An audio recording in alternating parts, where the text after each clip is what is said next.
تو حضرت غوث پاک رضی اللہ تعالیٰ عنہ کو وہ ذات نصیب ہوئی، اس ذات کا قدم نصیب ہوا کیونکہ جو ہمیشہ ہے اور ہمیشہ سے پہلے جتنے نبی آئے تشریف لے گئے، اور اس لیے آقا علیہ الصلوۃ والسلام صاحب ختم نبوت ہوئے، پھر قیامت تک آقا علیہ الصلوۃ والسلام کی نبوت کے ڈنکے بجے ہیں اور بجتے رہیں گے، رہے گا یوں ان کا چرچا رہے گا، بڑے خاص ہو جائیں جل جانے والے۔ اس لیے اولیاء کی ولایت کے سورج چڑھے اپنے اپنے وقت تک غروب ہو گئے، مگر جب ولایت غوثیت رضی اللہ تعالیٰ عنہ کے سورج کے طلوع ہونے کا وقت آیا تو وہ ابداً علی افوق العلا لا تقربوا، اب عبد القادر کی ولایت کا سورج چڑھا ہے،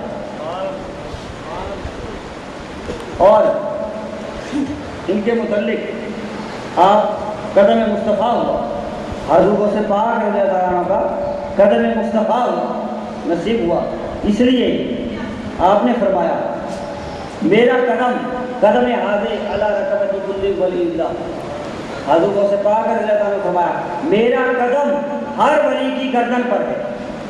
جب یہ حکم آپ نے جاری فرمایا اجتماع کے اندر جلسے میں، حضرت غوث پاک رضی اللہ تعالیٰ نے کیوں فرمایا؟ آپ کے پیچھے قدم مصطفیٰ تھا، قدم مصطفیٰ نصیب ہوا، پھر فرمایا قدم حاضر علی رکبت کل ولی اللہ، میرا قدم ہر ولی کی گردن پر ہے۔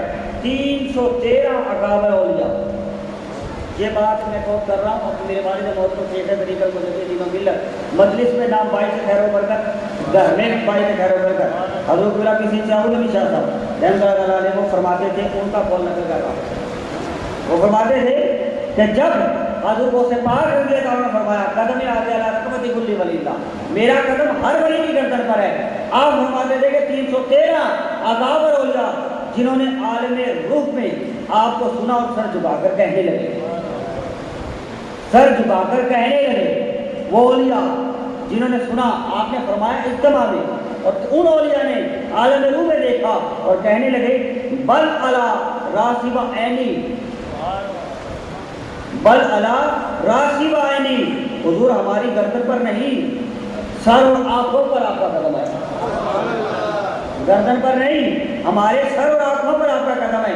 حرمین کے اولیاء نے سر جھکا دیا، مصر کے اولیاء نے سر جھکا دیا، جزائر کے اولیاء نے سر جھکا دیا، سر ندید کے اولیاء نے سر جھکا دیا، عراق کے اولیاء نے سر جھکا دیا، عرب سے عجم تک، حتیٰ کہ ہند کے سرزمین پر کسی پہاڑ کے غار کے اندر خواجہ معین الدین چشتی اجمیری رحمۃ اللہ علیہ حالت مراقب کے اندر تھی، حالت مراقب کے اندر مراقبہ کر رہے تھے، ہواؤں میں فضاؤں میں گونجا پیغام آپ کا قدم حاضر علی رکبت کل ولی اللہ، میرا قدم ہر ولی کی گردن پر ہے۔ خواجہ معین الدین چشتی اجمیری رحمۃ اللہ تعالیٰ علیہ نے سر جھکا لیا اور کہا آقا اجمیر کے خواجہ معین الدین کے گردن پر ہی نہیں بلکہ سر اور آنکھ پر بھی آپ ہی کا قدم مبارک ہے، سر اور آنکھ پر آپ ہی کا قدم مبارک ہے، مگر کوئی نہ مانے کبھی ولایت نہیں مل سکتی۔ حضرت خواجہ شاہ سلیمان توسوی، حضرت خواجہ شاہ سلیمان توسوی رحمۃ اللہ تعالیٰ علیہ، ان کے کچھ مریدین جا رہے تھے اپنے پیر کے آستانے پر، ابھی ذات غوثیت کی بات عرض کر رہا ہوں، جا رہے تھے حضرت خواجہ شاہ سلیمان توسوی رحمۃ اللہ تعالیٰ علیہ کے مریدین ان کے آستانے پر حضرت سیدنا غوث اعظم رضی اللہ تعالیٰ عنہ کا یہ ارشاد سنا کہ میرا قدم ہر ولی کی گردن پر ہے، کس نے؟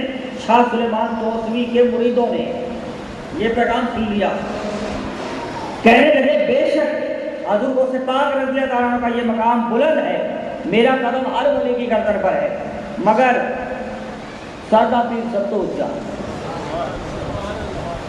شاہ سلیمان توسوی جب مرید کہنے لگے سادہ پیر سب تو اونچا،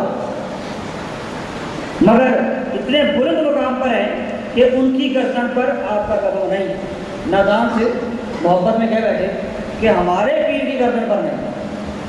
خواجہ شاہ سلیمان توسوی کے مریدوں نے یہ کہہ دیا، نادانوں نے۔ توسا شریف پہنچے آستانے پر پیر کی بارگاہ میں، خواجہ شاہ سلیمان توسوی کی خدمت میں پہنچے، عرض کر دیا کہ حضور آپ کے بلا کوئی نہیں ہے، حضور غوث پاک نے تو فرما دیا ہے، مگر آپ سے بڑا کوئی نہیں، آپ کی गर्दन पर नहीं है पाँव।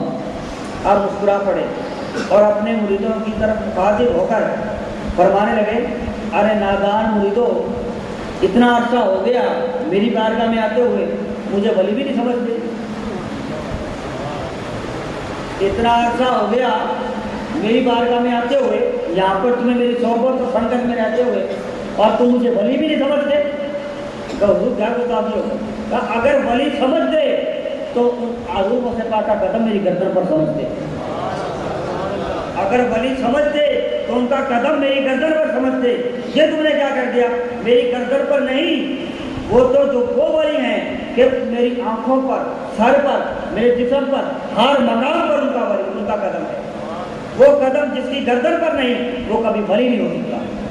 आपने फरमाया। अब मौलाना अशरफ अली थानवी, अकाबर उलमाए देवबंद, वो कहते हैं, किताब है अशरफ उस-सवाने। अब वो बयान करते हैं, हाजी इमदादुल्लाह हाजिर मक्की रहमतुल्लाहि तआला अलैह की कब्र को ख्वाब में देख लिया। मौलाना अशरफ अली थानवी ने अपनी तसनीफ अशरफ उस-सवाने के अंदर लिखते हैं, वो कहते हैं कि मैंने ख्वाब में हाजी इमदादुल्लाह हाजिर मक्की अकाबर उलमाए देवबंद, उनकी कब्र को मैंने ख्वाब में देख लिया। अब कहते हैं कि रोज़े पाक कब्र में भी मदद फरमाते ने, मदद फरमाने तो उनका नाम ले तो बेड़ा पार हो जाता है। ये कब्र में कहते हैं। अब मौलाना अशरफ अली थानवी फरमाते हैं, मैंने ख्वाब में देखा कि हाजी इमदादुल्लाह हाजिर मक्की की कब्र खुल गई। कब्र खुल गई और खुल गई ऊपर से गई, और ख्वाब में देखा मैंने कि कब्र खुल गई, खुली हो गई। अब मैं क्या देखता हूँ कि कब्र के करीब बैठ गया हूँ, ख्वाब के अंदर कब्र के करीब बैठ गया हूँ, और फरमाते उठकर बैठे तो मेरी नज़र कब्र के अंदर पड़ी। कब्र जो शक हो गई तो कब्र के अंदर जब नज़र पड़ी तो उठकर देखता हूँ तो वहाँ क्या लिखा है उस कब्र की दीवार पर।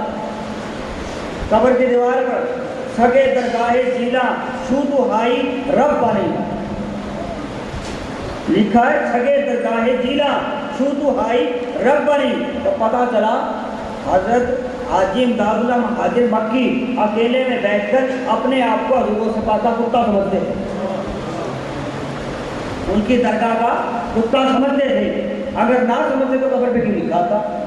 उनकी कब्र की दीवार पे लिखा था कि ये हजूर से पाक की दरगाह के सगे हैं। ठीक है, हजूर से पाक रज़ियल्लाहु ताला अन्हु के कमालात फ्यूज़ व बरक़ात इस दुनिया में नहीं, आलम बरज़ख में भी हैं, आलम अरवाह में भी हैं, आलम आखिरत में भी बरकतें हैं। जो बंदा इनका नाम लेता है, इनसे मोहब्बत करता है। हज़रत शेख हम्माद दब्बास रहमतुल्लाहि तआला की खिदमत में हज़रत सैयदना गौसे आज़म रज़ियल्लाहु ताला अन्हु अपनी जवानी में बैठे और उठकर तशरीफ ले गए। किसी ने पूछा, ये वलीउल्लाह थे, ये जवान थे, हज़रत गौसे पाक रज़ियल्लाहु ताला अन्हु उस वक़्त जवान थे। ये हज़रत हम्माद दब्बास रहमतुल्लाहि तआला की खिदमत में हाजिर हुए और कुछ देर उठकर चल दिए। जवान थे उस वक्त। शेख हम्माद दब्बास रहमतुल्लाहि तआला से किसी ने पूछा कि ये जो अब्दुल कादिर रज़ियल्लाहु ताला अन्हु ये है, विलायत में कैसा लगता है? तो नौजवान है, विलायत में कैसा लगता है? हज़रत शेख हम्माद दब्बास रहमतुल्लाहि तआला फरमाते हैं, लोगों तुम्हें क्या खबर, मैं इनके सर पर 2 झंडे देखता हूँ। जवानी के अंदर इनके सर पर 2 झंडे देखता हूँ, और जो अर्श मौला तक लहरा रहे हैं, ऐसे झंडे देख रहा हूँ जवानी के अंदर जो अर्श मौला पर लहरा रहे हैं। इनकी विलायत के अर्श पर डंके बज रहे हैं, और ऐसा डंका बजेगा जो कभी ना बुझेगा। हज़रत जुनैद बगदादी रज़ियल्लाहु ताला अन्हु दौरान ख़ताब मजलिस के दौरान जलसे के अंदर ख्याल आने लगा बयान के दौरान, मेरे जैसा मकाम विलायत किसी और को ना मिल सकेगा। हज़रत जुनैद बगदादी रज़ियल्लाहु अन्हु ख्याल आ गया दिल के अंदर, मेरे जैसा मकाम विलायत किसी को ना मिल सकेगा। ये ख्याल आया था, एक कैफियत तारी हो गई, एक कैफियत तारी हो गई, आलम मदहोशी में चले गए। अब वो से पाक ने वहाँ से तसर्रुफ़ फरमाया, ऐ जुनैद